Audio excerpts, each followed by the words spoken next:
بسم اللہ الرحمن الرحیم۔ سرداران قریش اسلام کی روز افزا و ترقی سے سخت نالاں تھے۔ انہوں نے اسلام کی اشاعت روکنے کے لیے ہر ممکن اقدام کیا تھا، لیکن انہیں کوئی خاص کامیابی نظر نہ آئی تو انہوں نے سختی کی بجائے نرمی سے کام لینے کا فیصلہ کیا اور اپنے اہل عرب کے مشہور و معروف دانشور سردار عتبہ کو نبی کریم صلی اللہ علیہ وآلہ وسلم سے گفتگو کے لیے بھیجا۔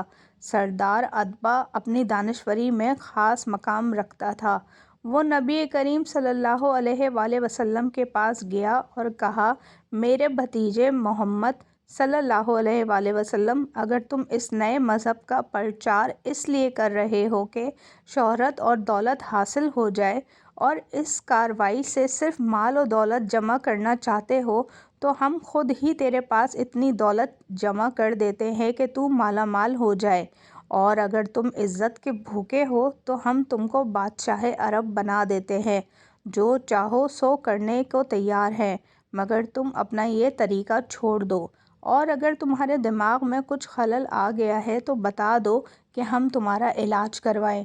رسول محترم صلی اللہ علیہ وآلہ وسلم اس قریشی سردار کی کم عقلی پر مسکرائے اور فرمایا، جو کچھ تم نے میری بابت کہا ہے وہ ذرا بھی صحیح نہیں۔ مجھے مال، عزت، دولت، حکومت کچھ درکار نہیں، اور نہ ہی میرے دماغ میں خلل ہے۔ میری بات سمجھنا چاہتے ہو تو قرآن سنو۔ آپ صلی اللہ علیہ وآلہ وسلم نے اس کے بعد سورہ حامیم سجدہ کی پہلی چند آیات تلاوت فرمائیں، جن میں عقیدہ توحید، رسالت اور آخرت پوری شرح و بسط کے ساتھ بیان کیا گیا ہے اور فصاحت و بلاغت میں بے نظیر و بے مثال ہے۔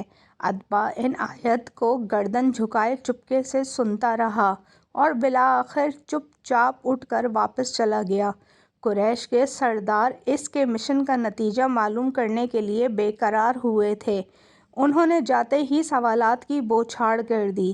عتبہ نے صرف اتنا کہا، اے گروہ قریش، میں ایسا کلام سن کے آیا ہوں جو نہ کہانت ہے اور نہ شعر، نہ جادو ہے نہ منتر۔ تم میری بات مانو تو محمد صلی اللہ علیہ وآلہ وسلم کو اپنے حال پر چھوڑ دو۔ اگر محمد صلی اللہ علیہ وآلہ وسلم غالب آیا تو وہ تمہارا بھائی ہے، اور نتیجہ اس کے برعکس ہوا تو جان چھوٹی۔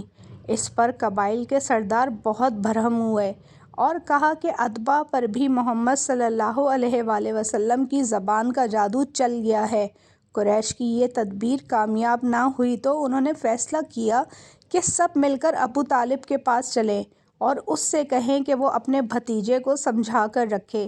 سرداران قریش ابو طالب کے ہاں پہنچے۔ ان میں سے ایک نے سب کی ترجمانی کی۔ اب تک ہم نے آپ کا بہت ادب کیا، لیکن آپ کا بھتیجا ہمارے بتوں کو برا بھلا کہتا ہے، اسے سمجھا کر باز رکھیں ورنہ ہم اسے مار ڈالیں گے، اور تم اکیلے ہم سب سے انتقام بھی نہیں لے سکو گے۔ یہ اہل قریش کی طرف سے کھلم کھلا دھمکی تھی۔ اس وقت تو حاکم وقت بھی قریش ہی تھے اور قاضی وقت بھی۔ ابو طالب یہ دھمکی آمیز گفتگو سن کر اٹھے اور سردار کائنات حضرت صلی اللہ علیہ وآلہ وسلم کو اپنے پاس بلایا اور اپنی پوزیشن کو سامنے رکھتے ہوئے نبی کریم صلی اللہ علیہ وآلہ وسلم کو اسلام کی اشاعت سے باز رہنے کی تلقین کی۔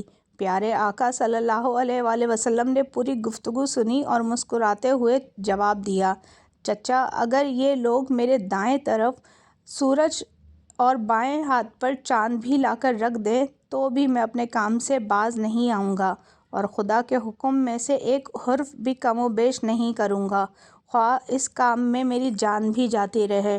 یوں سرداران قریش کا یہ حملہ بھی خالی گیا۔ دوستو، یہ وہ وقت تھا جب رسول اکرم صلی اللہ علیہ وسلم نے دین اسلام کی اشاعت کا کام شروع کیا تھا کہ اہل قریش و کفار کی جانب سے ظلم و بربریت کا دور دورہ بھی چل رہا تھا، مگر اہل قریش نے نئی ترکیب سوچی اور نرمی سے پیارے آقا صلی اللہ علیہ وآلہ وسلم کو عزت و دولت کا لالچ دے کر دین اسلام کی تبلیغ روک دینے کے لیے وفد بھیجے، مگر ان تمام اوچھے ہتھ کنڈوں کے باوجود اسلام کی سربلندی لکھ دی گئی تھی۔ دوستو، آخر میں اللہ تعالیٰ سے دعا کرتے ہیں کہ ہمیں دین اسلام کی خلوص دل سے خدمت کرنے کی توفیق عطا فرمائے۔ آمین سم آمین۔